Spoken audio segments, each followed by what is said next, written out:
नमस्कार मित्रांनो, ना शक्तिमान ना सुपरमॅन ना स्पायडरमॅन, आय एम अग्रीमॅन म्हणजेच अग्री माणूस राजेश म्हात्रे आपला काव्य मधुराज व्लॉग मध्ये स्वागत करतो। मित्रांनो, आपण आज अशा बैलाची मुलाखत घेणार आहे जे अंधारातून उजाडात आलेले आणि भरपूर जणांना माहिती नसेल। मी सुद्धा मुलाखत घेण्यासाठी आलो, पण मला सुद्धा माहिती नव्हतं, म्हणजे अजून खूप बैलांची माहिती करून घ्यायची। सो आज जो ओल्या अड्डा मागच्या वर्षी तुफान भरला होता, त्या अड्ड्यात आज हजेरी लावलेले ट्रिपल हिंद केसरी वाटेगावकरांचा राजा जो आपल्या समोर पाहू शकता फ्रंटला दिसायला बघा किती रुबाबदार वाटतं। आज आज त्याला आनंद त्याला स्वतःला वाटतो। तो बघा व्हिडिओ त्याच्या समोर दिसतो, त्याला कोणीतरी कॅमेरा पकडलाय म्हणून तो कसा बघा पाहतोय, एकटक पाहत राहिलाय तो। सो आता आपण दादांकडनं जाणून घेऊया। दादा, या राजा बैलाबद्दल बोला आधी। राजा बैल हा वाटेगावकरांचा आहे, निवास शिंदे। आम्ही आज या ठिकाणी पळवण्यासाठी आणलेले आहे। आमचे विनोद शेठ गडकरी आणि प्रवीण शेठ म्हात्रे यांच्या नावाने आज या ओल्या अड्ड्यात गाडी पळाली।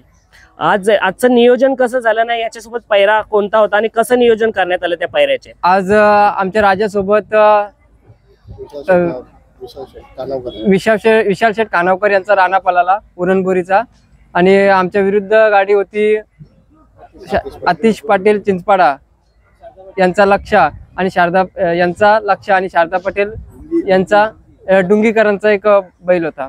आज कसा वाटतं आपल्या बैलाने गुलाल घेतला या मैदानात? नाही, खूप आनंद वाटतो, कारण की खूप नामांकित मैदान आहे ओल्याचा, त्याच्यामुळे या मैदानात जर गुलाल झाला तर आम्हाला खूपच आनंद झालेला आहे।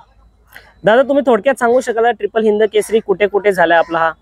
हा कोरेगाव मध्ये झालेला आहे, आणि मालशिरस मध्ये सुद्धा झालेला आहे, आणि पुशेगाव मध्ये झालेला आहे। आणि खास वैशिष्ट्य म्हणजे आम्ही एकदा एक बकासूरची सुद्धा गाडी आम्ही जिंकली होती नक्कीच मालशिरस मध्ये। नक्कीच दादा, ह्या बैलाची कारकिर्दी खरंच खूप छान आहे, आणि हा कधी जास्त व्हिडिओ मार्फत आला नाही, तो आपल्या चॅनल मार्फत लोकांपर्यंत राजा नक्कीच पोहोचेल। दादा, या राजाला घडवण्यासाठी तुम्ही काय प्रयत्न केले? काय मेहनत कशी, त्याच्या पाठची मेहनत कशी असते? काही गरिबांची बैल ही अंधारात असतात, आणि आम्ही उजेडात आणण्याचा फक्त एक छोटासा प्रयत्न आमचा चालू आहे। आणि खरोखर याचे मालक सुद्धा खूप दिलदार आहेत। आमच्या एका शब्दावर आमचे विनोद शेठ गडकरी यांना राजा पळवण्यासाठी मुंबईमध्ये दिला। आज राजाचा मुंबईमध्ये लगातार दुसरा गुलाल आहे।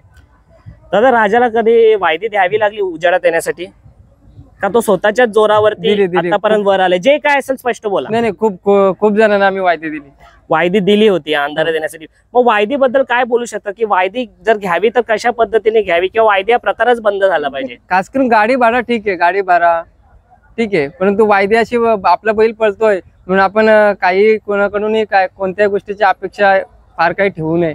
आता लोकांची नजर दोन मैदानावर होती, ओल्या अड्डा आणि आता जो 26 जानेवारी होणार आहे देसाईचा अड्डा, तर तिथलं नियोजन वगैरे पैरे वगैरे कसे असणार आहेत दादा? नक्कीच तिकडे पण आमचा पळवण्याचा प्रयत्न असेल। पैरा आमचा राहणार। सो भरपूर जण पैरे गुपित ठेवतात, पण आज दादानी इथे पैरे सांगितले 26 जानेवारीला सुद्धा हाच पैरा राहणार आहे, जे ओल्या अड्ड्यात त्यांनी विजय प्राप्त केलेला आहे। दादा, त्या राणा बैलाबद्दल काय एवढा विश्वास तुमचा, काय खास? राणा हा पब्लिकचा भिताड आहे, तो बादशाह आहे। दादा, आपला राजा कोणत्या साईडने पळतो? राजा चारी खांदी पळतो। दादा, घाटावरती आणि बिनजोडच्या शर्यतीमध्ये कसा धावतो तो दादा? तलावरून कसा धावतो? नाही, राजा सुट्टीला जो स्पीड लावतो तो स्वतःवाला तरी त्याचा स्पीड कमी होत नाही, तो उलट वाढत जातो। म्हणजे तो निकालासाठी खूप हावरा आहे बैल, निकाल खूप म्हणजे अंतराने घेतो। दादा, त्याचं खाणं पिणं कसं असतं, काय त्याला? आपलं जो नियमानुसार डाल बरडा, उडीद डाळ बरडा, आणि सराव त्याची प्रॅक्टिस कशी असते? त्याला पोहणी वगैरे आहे। आज असं झालंय दादा, आज बऱ्याच जणांनी 26 जानेवारीचा अड्डा असल्यामुळे बऱ्याच जणांनी आज ज्याच्या त्याच्या बैलाला आराम दिलेला आहे, पण आज आपला बैल तरी सुद्धा या अड्ड्यात आला आणि तो 26 जानेवारी केलंय। त्याची ती क्षमता, जी धावण्याची जी क्षमता आहे, त्याबद्दल काय बोलू शकता? कसं आहे, घाटावर आता 3 फेऱ्या बैल खूप वेळा पळालेला आहे, त्याच्यामुळे याला पोहणी असल्यामुळं बैल दमत नाही। बैल तो स्पीड ठेवतो. आज ड्रायव्हर कोण होता राजा बैलाचा? ड्रायव्हर आमचा बाबू ड्रायव्हर नावडेकर. बाबू ड्रायव्हर. आता कधी कधी कसं होतं, 2 बैल असतात, मग प्रत्येकाच्या आवडीचे बैल असतात. मग हा बाबू ड्रायव्हर तुमच्या आवडीचा होता का राणा बैलाच्या आवडीचा? दोघांच्या आवडीचा. आणि मग घाटावरती असताना त्याला ड्रायव्हर कोण असतो? घाटावरती खास करून भैया ड्रायव्हर असतो. नक्कीच भैया आणि इथे बाबू ड्रायव्हर, हे 2 ड्रायव्हर आपले फिक्स असतात. दादा काय बोलू शकता अजून आपण या राजा 777 बद्दल?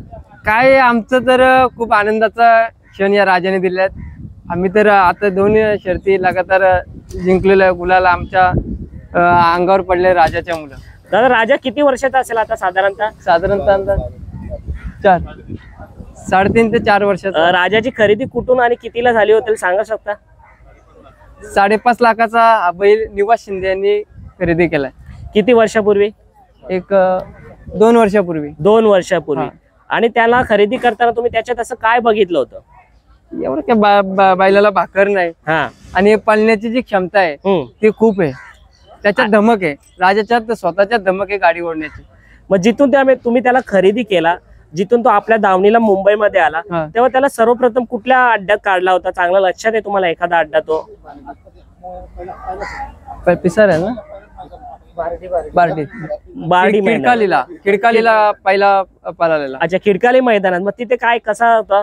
गुलाल झालता. सो मग तेव्हा तुम्हाला खूपच आनंद झाला होता. पहिली खरेदी केली, त्याचा पळ बघितला आणि त्याच्यानंतर पहिल्याच अड्ड्यात गुलाल प्राप्त केला, तेव्हा तर तुमचा जल्लोष झाला असेल तिथे.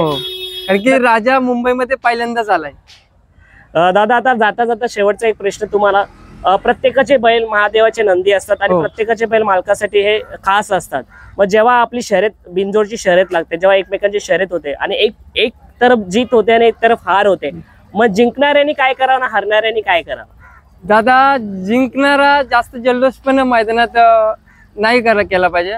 आणि हरणाऱ्याला एकच सांगत की तुम्ही नेक्स्ट टाइम प्रयत्न करा की आपल्या बैलाचा सराव कुठे कमी पडतो का, ती जिद्द ठेवा आणि पुढच्या मैदानात तीच गाडी ताणून मारा. नक्कीच दादा. आणि दादा आता तुमचा जसं ओल्या अड्ड्यात ह्या बैलाने विजय प्राप्त केला, आपला ट्रिपल हिंद केसरी राजा, आणि तुम्ही सांगितल्याप्रमाणे 26 जानेवारीला सुद्धा हेच दोन्ही पैरे असतील आणि तिथे सुद्धा नक्कीच विजय प्राप्त करेल हीच ईश्वरांनी प्रार्थना करतो. गणपती बाप्पा मोरया, मंगलमूर्ती मोरया. आपण जवळून पाहूया या ट्रिपल हिंद केसरी राजाला, जो अंधारातून उजेडात आलाय आणि त्याला वायदी सुद्धा द्यावी लागली.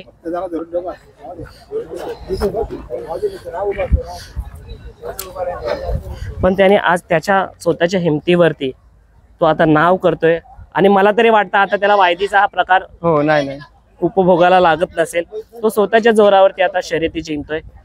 असा ट्रिपल हिंद केसरी राजा आज आपल्या चॅनेल मधून आपल्या समोर येत आहे. हॅलो. सो चला आता आपण राजाला भेटूया देसाईच्या अड्ड्यात सावली मैदानात. सो मित्रांनो, हा व्लॉग आपला आवडला असेल तर नक्कीच आपल्या चॅनल लाईक शेअर सबस्क्राईब करायला विसरू नका.